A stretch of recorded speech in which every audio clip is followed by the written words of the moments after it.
Hello students, welcome back to Vidya Mind. I am Ravi and today we are going to start chapter number 5 of class 10th arithmetic progression. And the topic that will be discussed today is introduction to arithmetic progression, जिसे short में कहा जाता है AP. Means आज की class में हम करने वाले हैं अर्थमेटिक प्रोग्रेशन के इंट्रोडक्शन को कवर। ठीक है, जैसा चैप्टर का नाम है उसे ही समझने की कोशिश करेंगे कि इसका नाम ऐसा क्यों है और इसमें क्या खास हम पढ़ने वाले हैं। तो चलिए स्टार्ट करते हैं। जी आज की क्लास में सबसे पहले हमने जैसे कि बात की करेंगे अर्थमेटिक प्रोग्रेशन के इंट्रोडक्शन के बारे में बात। ठीक है, अर्थमेटिक प्रोग्रेशन को जानने से पहले इसके कुछ बेसिक्स को समझना जरूरी हो जाता है। ये होता क्या है, किस लिए पढ़ते हैं, जरा समझने की कोशिश करते हैं। तो नेचर में ना आपने बहुत सारी चीजें देखी हैं, जैसे आपने देखा ये सनफ्लावर। आपने यहाँ पे क्या खास नोटिस किया? आपने नोटिस किया कि यहां तो सर एक पैटर्न सा बनता है, एक छोटी लीफ, एक बड़ी लीफ, एक छोटी लीफ, एक बड़ी लीफ, एक छोटी लीफ, एक बड़ी लीफ। ये तो पैटर्न बन गया। ठीक है, नेचर में भी बहुत सारे पैटर्न्स ऐसे देखने के लिए मिलते हैं। एक और पैटर्न की बात करेंगे, वो है हनीकॉम्ब। आपने यहां पे क्या नोटिस किया? आपने देखा हनीकॉम्ब जो है ना, ये इसके जो होल्स हैं ये इस तरह से अटैच हैं कि यहां पे ना एक पैटर्न सा बन के दिखाई देता है। ठीक है, यहां पे भी एक पैटर्न दिखाई दिया, यहां पे भी एक पैटर्न दिखाई दिया। अब हमने बात की किसकी? मेजकॉम्ब की। इसके जो ग्रेन्स हैं वो भी किसी खास पैटर्न में आपको यहां पे दिख जाएंगे।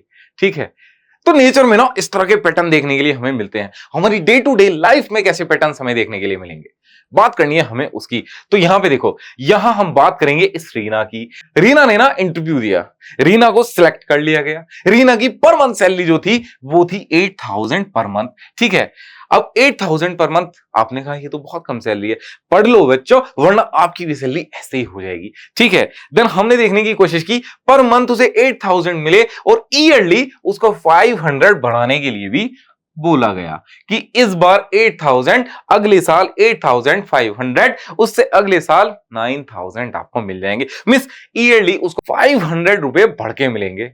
ठीक है, ये क्या बना? ये आपने देखा तो एक पैटर्न सा बन गया। 8000 थे, फिर 500 बढ़ गए, 8500 थे, फिर 9000 हो गए। अब 9000 से कितने हो जाएंगे?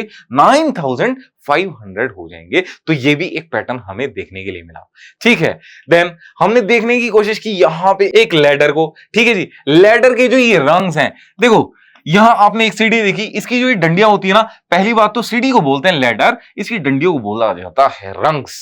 ठीक है, अब ये रंग्स आपने कैसी नोटिस की? आपने देखा ये सबसे बड़ी है, ये सबसे छोटी। मींस नीचे से जब ऊपर की तरफ जाते हैं तो कुछ ना कुछ माइनस हो रहा है रंग्स की लेंथ में। आता है समझ में? हमने माना जी सबसे नीचे वाली जो रंग थी उसकी थी 45 सेंटीमीटर लेंथ। ठीक है, देन आपने देखा सबसे नीचे से ऊपर वाली जो रंग थी वो 43 हो गई, उससे ऊपर वाली हुई 41। ऐसे ही ये पैटर्न सा बन गया। मींस जहां भी हमने देखा ऊपर चले जाते हैं, हर रंग के बाद 2 सेंटीमीटर रंग कम हो जाता है। ठीक है, देन आपने देखने की यहां से कोशिश की, ये भी एक पैटर्न बनता है। सो बेसिकली हम ये पैटर्न्स के बारे में ही पढ़ने वाले हैं। आपने यहां से देखने की कोशिश की, in this chapter we shall discuss patterns in which succeeding terms are obtained by adding or subtracting a fixed number to the preceding terms. Succeeding terms कौन सी होंगी? जैसे ये है प्रीसीडिंग टर्म, ठीक है, ये हो गई सक्सीडिंग टर्म। ठीक है, तो आपने देखा प्रीसीडिंग टर्म में ना कुछ जोड़ के या घटा के सक्सीडिंग टर्म ऐड होती है। ठीक है, इस तरह के पैटर्न्स को पढ़ेंगे। देन आपने देखा we shall also see how to find their nth term. ठीक है, जैसे हमने यहां पे देखा 1 2 3 4 5 6 7 8 ऐसे जो पैटर्न्स हैं, अगर मैं बात करूं इसकी 15th टर्म की। ठीक है, ये जो आपने यहां पे देखी है ना ये सीक्वेंस, इस सीक्वेंस में अगर मैं बोलूं आपसे 15th टर्म कैसे फाइंड करेंगे, तो वो भी फाइंड करेंगे इसी चैप्टर में, वो सब सीखेंगे। ठीक है, देन आपने देखा सम ऑफ n कॉन्जिक्यूटिव टर्म्स। अगर मैं बात करूं यहां पे टोटल टर्म्स कितनी हैं, ये टोटल टर्म्स है अगर 60, तो इन 60 टर्म्स का सम कितना होगा? इन 60 टर्म्स का सम कितना होगा वो भी इसी चैप्टर में पढ़ेंगे। और इसी चैप्टर में पढ़ के ना हमारी कुछ डेली लाइफ में आती है प्रॉब्लम्स, उन्हें सॉल्व कर लेंगे। ठीक है, सो जी बात करते हैं अब किसकी? Some important terms of arithmetic progression. Arithmetic progression ये चैप्टर पढ़ रहे हैं जिसे शॉर्ट में बोला जाता है एपी। बड़े ध्यान से पढ़ने की कोशिश करना, इसमें ना कुछ टर्म्स आती हैं, मींस इसमें ना कुछ नाम आते हैं जिन्हें पढ़ना जरूरी हो जाता है। जिन्हें नहीं पढ़ेंगे तो चैप्टर समझ में नहीं आएगा। सबसे पहला नाम क्या है? सीक्वेंस। ये सीक्वेंस क्या है सर? देखो, a sequence is a finite or infinite list of numbers following specific pattern. ठीक है, जैसे आपने यहां पे देखे लिस्ट ऑफ नंबर्स, ये फाइनाइट हो सकते हैं, इनफाइनाइट हो सकते हैं। जैसे 1 2 3 4 5 6 7 8 इनफाइनाइट हो सकते हैं और फाइनाइट भी हो सकते हैं। क्या पता ये जहां तक जाते हैं वो 100 तक ही जा पाए। ठीक है, तो ये फाइनाइट भी लिस्ट हो सकती है, इनफाइनाइट नंबर ऑफ लिस्ट भी हो सकती है। अब आपने यहां पे क्या नोटिस किया, ये जो लिस्ट है ना, ये एक पैटर्न फॉलो करती है। पैटर्न कैसा फॉलो करती है? +1 हुआ, फिर +1 हुआ, फिर +1 हुआ, फिर +1 हुआ। ठीक है, तो ऐसे एक स्पेसिफिक पैटर्न को हम क्या बोल देते हैं? सीक्वेंस बोल देते हैं। ठीक है, सीक्वेंस आपको समझ में आया?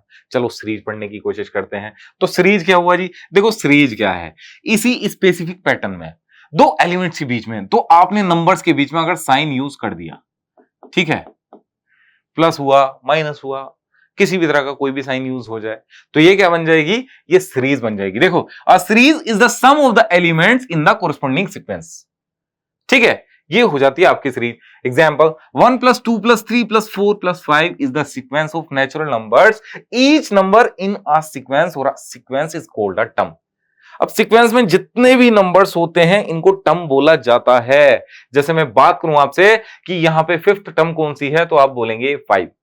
ठीक है, मैं आपसे बोलूं 3rd टर्म कौन सी है, तो आप बोलेंगे 3। ठीक है, nth टर्म कौन सी है तो हमें नहीं पता, यहां पे वो फाइंड करने की कोशिश करेंगे जब हम सब कुछ सीख लेंगे। ठीक है, तो आपने यहां से देखी तीसरी चीज, प्रोग्रेशन क्या है। अब बात आती है यहां पे प्रोग्रेशन की। अर्थमेटिक प्रोग्रेशन को समझने से पहले प्रोग्रेशन तो समझ लो क्या होता है। देखो, जैसे हमने यहां पे बात की इसकी, इस सीक्वेंस की बात की, ये सीक्वेंस है ना, ओके। अब मैं बोलूं आपसे कि मुझे ना यहां पे 10th टर्म के बारे में बता दो, 10th टर्म के बारे में आप कैसे बताएंगे? चलो दूसरा क्वेश्चन पूछता हूं मैं आपसे। ये है जी यहां पे 2 4 6 8 10 और एंड सो ऑन। ठीक है, मैं आपसे पूछूं इसमें 50 वाली टर्म कौन सी होगी? ठीक है, आपने कहा सर देखिए, अगर यहां पे सेकंड टर्म की बात करते हैं ना, तो 2 × 2 कर देते हैं। ठीक है, माना मैंने, ये आ जाती है 4। सेकंड टर्म क्या आ गई? 4 आ गई। ये सीक्वेंस के बारे में बात हो रही है। ठीक है, ये सीक्वेंस के बारे में बात हो रही है, पर एक सीक्वेंस जिसमें हम किसी भी टर्म को फाइंड कर सकते हैं किसी फॉर्मूले से, वो हो जाती है क्या? प्रोग्रेशन। जैसे यहां पे आपने देखा जी, मैं 4 टर्म की बात करना चाहता हूं, तो आपने क्या करा? 4 × 2 कर दिया, आ गया कितना? 8। जरा यहां पे 4th टर्म को देखने की कोशिश करो, ये रहा 8।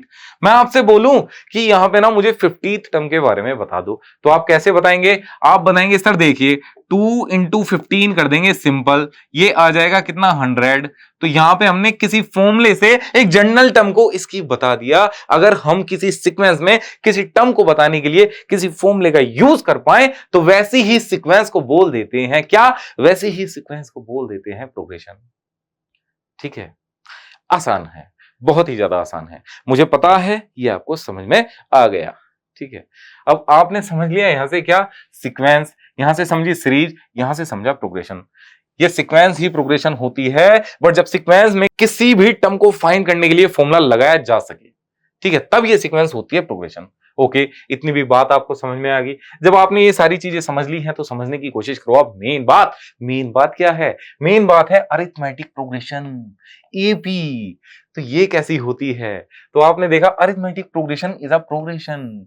प्रोग्रेशन जस्ट अभी पढ़ के आए हो। क्या? सीक्वेंस, जिस किसी भी सीक्वेंस में किसी भी टर्म को फाइंड करने के लिए फॉर्मूले का यूज किया जा सके, तो उसे कहते हैं प्रोग्रेशन। ठीक है, बेसिकली बात सीक्वेंस की ही है यहाँ पे। ठीक है, अब progression in which the difference between two consecutive terms is constant. तो हमने यहां पे देखा किसी भी सीक्वेंस में तो कॉन्जिक्यूटिव टर्म्स का अगर डिफरेंस कांस्टेंट है, तो वो होती है क्या? वो होती है अरिथमेटिक प्रोग्रेशन। ठीक है, जैसे आपने यहां देखने की कोशिश की, देखो ये है क्या? सीक्वेंस, पूरी क्या है ये? सीक्वेंस। ठीक है, ओके, सीक्वेंस में आपने क्या देखा? ये दो कॉन्जिक्यूटिव टर्म्स आपने देखी, 1 और 3। ठीक है, ये कैसी हैं? कॉन्जिक्यूटिव टर्म्स हैं। आपने डिफरेंस कितना देखा? यहां पे डिफरेंस देखा 2 का। ठीक है, चलो जी, मैं नहीं मानता, दूसरी में करके देखता हूं। ये दो कॉन्जिक्यूटिव देख ली, 7 और 9, डिफरेंस कितना है? 2 का। चलो मैं इससे भी नहीं मानता, मैंने 5 और 7 को देखा, तो यहां भी डिफरेंस कितना है? 2 का। मींस यहां पे पूरी इस सीक्वेंस में किन्हीं भी दो कॉन्जिक्यूटिव नंबर्स का डिफरेंस जब आप देखेंगे ना, तो वो कांस्टेंट आएगा। कांस्टेंट मींस फिक्स नंबर आएगा। कोई भी डिफरेंट नंबर नहीं आने वाला यहाँ पे। तो ऐसी ही सीक्वेंस को क्या बोल देते हैं, अरिथमेटिक प्रोग्रेशन इनको बोला जाएगा। ठीक है, देन आपने क्या देखा, एक दूसरा एग्जांपल लिया, ये है 28, 25, 22, 19, 16 और ये 13। दो कॉन्जिक्यूटिव नंबर्स की बात करेंगे और डिफरेंस देखने की कोशिश करेंगे। कांस्टेंट आना चाहिए, अगर कांस्टेंट आया तो ये है अरिथमेटिक प्रोग्रेशन। ठीक है, ये है फिर एपी। जैसे 28, 25 डिफरेंस कितना है 3 का। ठीक है, 25, 22 डिफरेंस कितना है 3 का। 22, 19 डिफरेंस कितना है 3 का। ठीक है, यहां पे आपने देखा 19, 16 डिफरेंस कितना है 3 का, और 16 और 13 डिफरेंस कितना है 3 का। ये तो कांस्टेंट है, ये तो कुछ भी चेंज नहीं हुआ सर, नंबर तो सेम का सेम है। मींस ये नंबर ना, मींस इनका डिफरेंस ना, दो कॉन्जिक्यूटिव नंबर्स का जो डिफरेंस है वो है कांस्टेंट। तो ये भी क्या है, ये भी है एपी। तो ये ऐसी सीक्वेंस क्या हो जाएंगी, ये हो जाएंगी अरिथमेटिक प्रोग्रेशन। अब आप कहेंगे सर ये प्रोग्रेशन किस लिए, मैं कैसे मान लूं? तो आपने देखा जी ये ओड नंबर की सीरीज है।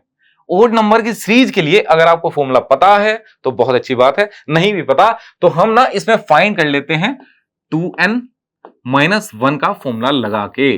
अगर हम किसी भी जनरल टर्म को किसी फॉर्मूले से फाइंड कर सके सीक्वेंस के, तो वो क्या हो जाती है, प्रोग्रेशन।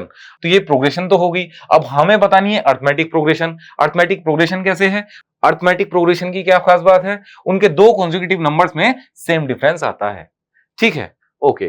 तो आपने यहां भी कुछ ऐसा ही देखने की कोशिश की। आपने देखा जी यहाँ पे ये 1 है, ये 2 है, ये 3 बॉक्स हैं, ये 4 बॉक्स हैं, ये 5 बॉक्स हैं।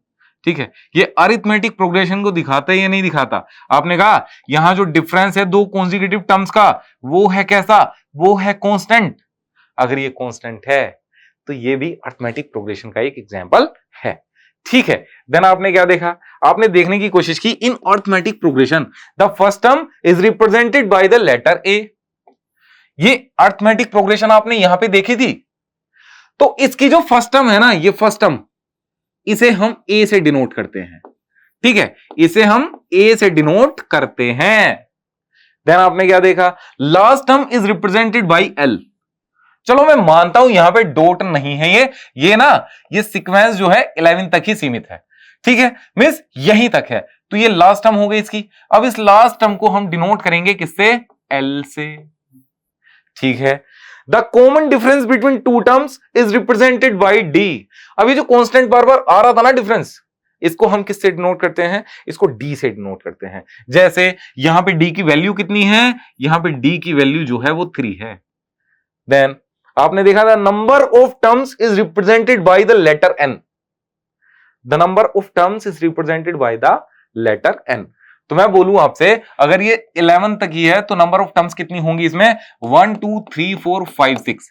तो 6 टर्म्स हैं, मींस यहां पे जो n की वैल्यू है वो है कितनी, वो है 6। ठीक है, नंबर ऑफ टर्म्स को हम किससे दिखाएंगे, इस n से दिखाएंगे। सारी चीजें याद रखनी है, इन सबको मिला के ना फॉर्मूले बनेंगे।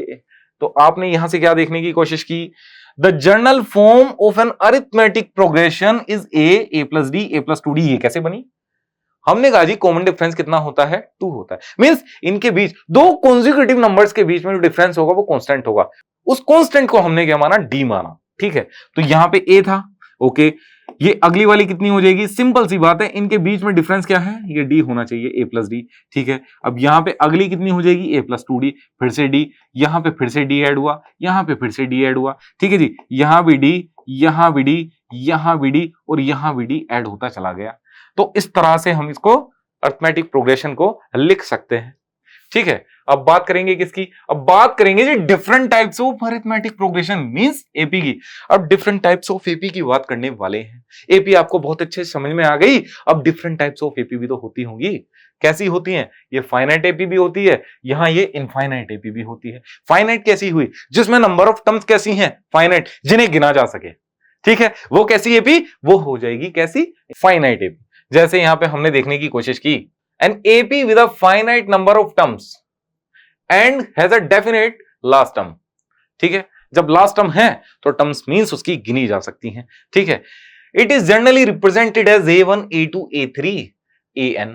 ठीक है, इस तरीके से रिप्रेजेंट कर सकते हैं। यहां इस n का ना हमें नंबर पता होता है बस।